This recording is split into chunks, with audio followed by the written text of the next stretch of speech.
बिस्मिल्लाहिर्रहमानिर्रहीम अस्सलामु अलैकुम रहमतुल्लाह। डोनाल्ड ट्रंप के अमेरिकी सदर मुंतखब होने के बाद ये बहुत ज़्यादा पाकिस्तान के अंदर अब बहस हो रही है कि जैसे ही डोनाल्ड ट्रंप आएगा तो उसके बाद एक कॉल आनी है, एक कॉल के बाद इमरान खान की रिहाई हो जानी है।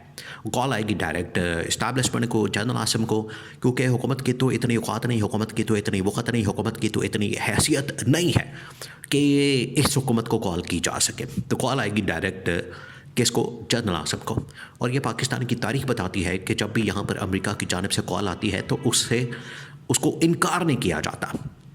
और आप देख लें पिछले 20-25 साल क्या 1980 से आप लगा लें, 1987 से जब ये मामला फिर ख़त्म हो जाता है, फिर उसके बाद 87-88 में ख़त्म होता है, फिर उसके बाद 2001 के अंदर अमेरिका की कॉल आती है। तो पहले जनरल ज़ियाउल हक का दौर, फिर उसके बाद जनरल मुशर्रफ का दौर, और आज तक वो चाहे ड्रोन के मामलात हों, किसी जंग के अंदर पड़ना हो, अफ़गानिस्तान के अंदर जंग हो, वो तमाम के तमाम मामलात में पहले अमेरिका से कॉल आती है, फिर उसके बाद यहाँ पर सब लम्हे पड़ जाते हैं और फिर उसके मुताबिक काम होता है। तो ये है अमेरिका की अहमियत। अब डोनाल्ड ट्रंप के बाद जो है वो इमरान खान की रिहाई जोड़ी जा रही है और डोनाल्ड ट्रंप को इमरान खान के साथ जोड़ा जा रहा है कि इमरान खान की रिहाई जो है वो डोनाल्ड ट्रंप के ज़रिए से हो सकती है। अब अमेरिका में एक बहुत अहम तरीन तैनाती हुई है, बहुत अहम तरीन, और इस ये जो तैनाती की गई है वो ऐसा शख्स है जिसका नाम है जॉर्ज गनेल, और उसको एडवाइज़र तैनात किया गया है डोनाल्ड ट्रंप का। और डोनाल्ड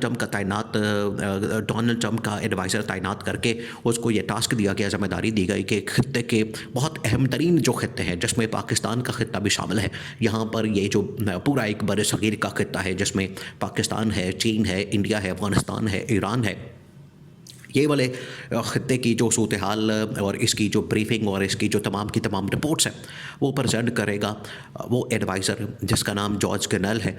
वो ये सारे मामलात रखेगा डोनाल्ड ट्रंप के सामने। और उसने जो पिछले हफ्ता 10 दिनों में या ख़ास तौर पर 26 नवंबर के बाद जो ट्वीट्स वगैरह की है, उससे उसका जो माइंड सेट है वो सामने आता है, क्योंकि माइंड सेट ही बता देता आपको कि वो बंदा आके क्या करेगा। अब उसका माइंड सेट जो है बड़ा क्लियर है। उसने इमरान खान की हिमायत की, इमरान खान के ख़िलाफ़ होने वाले जुल्म और जबर की मसम्मत की, 26 नवंबर वाक़े की मसम्मत की, और उसने रजीम चेंज ऑपरेशन की डिमांड कर दी है, इन्वेस्टिगेशन की, कि रजीम चेंज ऑपरेशन ना सिर्फ उसकी तहकीकात की जाए बल्कि उसके अंदर जो लोग मुलविस हैं, जो लोग उसमें पाए गए, जिन लोगों ने किरदार अदा किया, उनको कटहरे में खड़ा किया जाए और उनका एहतसाब किया जाए। ये उसकी जानिब से डिमांड्स की गई। इससे आपको माइंड सेट क्लियर होता है कि अगर वो अमेरिका में तैनात हो गया है एडवाइज़र, तो वो सदर को, अमेरिकी इंतज़ामिया को क्या ब्रीफिंग देगा। इससे ये बिल्कुल वाज़ेह हो गया है। और इस तैनाती के बाद, इस अपॉइंटमेंट के बाद जो कि अमेरिका के अंदर की गई है डोनाल्ड ट्रंप की जानिब से, ये वाज़ेह हो गया है कि डोनाल्ड ट्रंप का जो माइंड सेट है और आगे उसके जो लोगों का माइंड सेट है वो क्या होगा।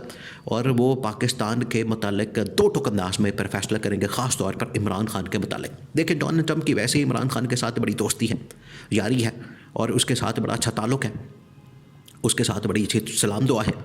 तो ये तो हो नहीं सकता कि डोनाल्ड ट्रंप के आने के बाद जो है वो इमरान खान के मुतालिक कोई फ़ैसला ना किया जाए। और ये नून लीग पीपल्स पार्टी वाले, ये आपको पता है कि जब ये वहाँ पर एक वाक़या पेश आया अमेरिका में, जब कैपिटल हिल के ऊपर या वाइट हाउस के ऊपर हमला कर दिया गया, तो इसका इल्ज़ाम जो है वो डोनाल्ड ट्रंप के ऊपर लगा दिया। अब यहाँ पर आपको पता है ये जो सारे नून लीग और पीपल्स पार्टी वाले, ये बड़े तेज़ बनते हैं, अपनी तरफ से बड़ी चालाकियाँ मारते हैं, और इन्होंने चालाकी दिखाई और इमरान खान के 9 मई के साथ इसका ताल्लुक जोड़ के, रिश्ता जोड़ के, और कहा कि देखिए जी, डोनाल्ड ट्रंप भी दहशतगर्द है, डोनाल्ड ट्रंप भी एक बहुत बड़ा जो है वो फितना है, और डोनाल्ड ट्रंप भी जो है वो अब ये फसादात करवा रहा है कि एक बहुत बड़ा फसाती है। ये इन्होंने ट्वीटें करके और डोनाल्ड ट्रंप के ऊपर गंद और कीचड़ उछाल के इन्होंने इमरान खान के साथ मिला के कहा कि डोनाल्ड ट्रंप से तो हमारा कोई ताल्लुक वास्ता ही नहीं। आज डोनाल्ड ट्रंप अमेरिका का सदर बन गया है तो इन सब की दौड़ें लग गई हैं। ये अब कोई ट्वीट डिलीट कर रहा है, कोई तरले कर रहा है, कोई मिन्नतें कर रहा है, कोई हाथ जोड़ रहा है, कोई माफ़ियाँ मांग रहा है, कोई कह रहा है कि हमने ट्वीट की नहीं, कोई कह रहा है कि डोनाल्ड ट्रंप से तो अच्छा कोई आदमी दुनिया में है कोई नहीं। इस तरह की बातें की जा रही, क्योंकि अब उसके पास ओहदा आ गया, अब वो सदर बन गया, अब अमेरिका का, दुनिया की सुपर पावर का वो सदर बन गया, ताकतवर तरीन आदमी बन गया। तो उनको पता नहीं इन्होंने अनजाने में इसको इमरान खान के साथ जोड़ दिया, तो अब ठीक है, ये इमरान खान के साथ जोड़ ही रखें। अब इमरान खान के साथ जो उसको जोड़ा क्या, अब इमरान खान के मतलब वो फिर फैसला देगा, इमरान खान के मतलब वो फिर हुक्म देगा, और वो हुक्म आना है। हुक्म के ऊपर तामील भी होनी है, तामील के बगैर तो उनका हुक्म चलता नहीं, तामील के बगैर तो उनका हुक्म जो है वो फिर रहता नहीं, तामील तो होगी।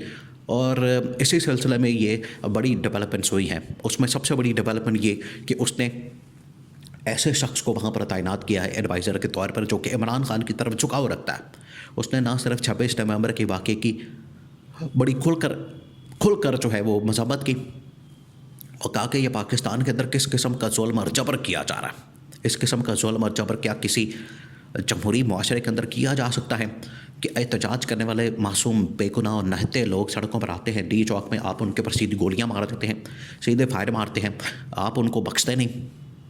एक तो उसने सख्त अल्फाज में मज़म्मत की, दूसरा उसने कहा कि अगर ये इस तरह के वाक़यात होते हैं, इस तरह की चीज़ें होती हैं, तो फिर हमें पाकिस्तान के मतलब ख़ास तौर पर इमरान खान के मतलब फिर एक्शन लेने की ज़रूरत है। और इमरान खान को बगैर किसी वजह के, बगैर किसी मुकदमे, बगैर किसी ट्रायल, बगैर किसी जुर्म के जेल में रखा गया। ये कहाँ का इंसाफ है? देखिए, उन्होंने इसके ऊपर सवालिया निशान उठाया। और अमेरिका, आपको पता है, ह्यूमन राइट्स के मामले में, इंसानी हुकूक़ के मामले, इंसाफ के मामले में, और जो आइन और कानून की हुक्मरानी के मामले में बड़ा सख्त है। और यहाँ पर ये सारी की सारी इनकी डिपेंडेंस जो है वो सारी की सारी शहबाज शरीफ की वो है अमेरिका के ऊपर, IMF के ऊपर। और इसी वजह से इन्होंने बड़ी कोशिश की डोनाल्ड ट्रंप के साथ एक दफ़ा बस सलाम दुआ हो जाए, एक दफ़ा फ़ोन पे रब्ता हो जाए, एक मरतबा जो है डोनाल्ड ट्रंप के सामने हम भी लम्बे पड़ जाएं और हम भी कहें कि हम हाजिर हैं आपके लिए, जो आप हुक्म लगाएंगे, जो सरकार आपका हुक्म होगा हम मानने को तैयार हैं, जो बॉस आपका हुक्म होगा हम मानने को तैयार हैं। लेकिन डोनाल्ड ट्रंप इनको कहाँ घास डालने वाला, ये तो उसके ख़िलाफ़ थे, ये तो उसके ख़िलाफ़ बातें कर रहे थे। तो अब इनको पता लग गया, अब इनको समझ आ गई है, अब ये दौड़ेंगे, अब ये भागेंगे, अब इनकी कोई चाल नहीं चलने वाली, और ना ही इनकी ये डिप्लोमेसी, ना ही इनकी सफारतकारी काम करने वाली है। इनकी सफारतकारी क्या काम कर रही है, और आलमी सतह के ऊपर इन लोगों ने जो तबाही और बर्बादी फेरी है, पाकिस्तान के अंदर तबाही और बर्बादी फेर के उन्होंने आलमी सतह के ऊपर भी पाकिस्तान का इमेज तबाह बर्बाद कर दिया। ये तो टोटल इनकी कारकर्दगी है, टोटल इनकी ये परफॉर्मेंस है नून लीग और पीपल्स पार्टी की गवर्नमेंट के पिछले 2.5 साल से। तो अब ये जो तैनातियाँ होनी है, और तैनातियों के बाद जो जनवरी की 20 तारीख को जो सदर डोनाल्ड ट्रंप ने हलफ उठाने ला है, ये इस हुकूमत का बिल्कुल आखिरी दिन होना है। ये आप ज़हन में रखें, ये इस हुकूमत का आखिरी दिन होना है। उसके बाद चीज़ें बदलना शुरू हो जानी है। इमरान खान पहले इनके ऊपर जो है प्रेशर इतना बिल्डअप कर चुका है, इनको डंडा दिया हुआ है कि इनकी जान नहीं छूट रही। ऊपर से जब डोनाल्ड ट्रंप ने आ जाना है तो उसने इनको ऐसा रगड़ा देना है, ऐसा डंडा फेरना है, एक एक चीज़ की तहकीकात और इनको कटहरे में खड़ा करना है।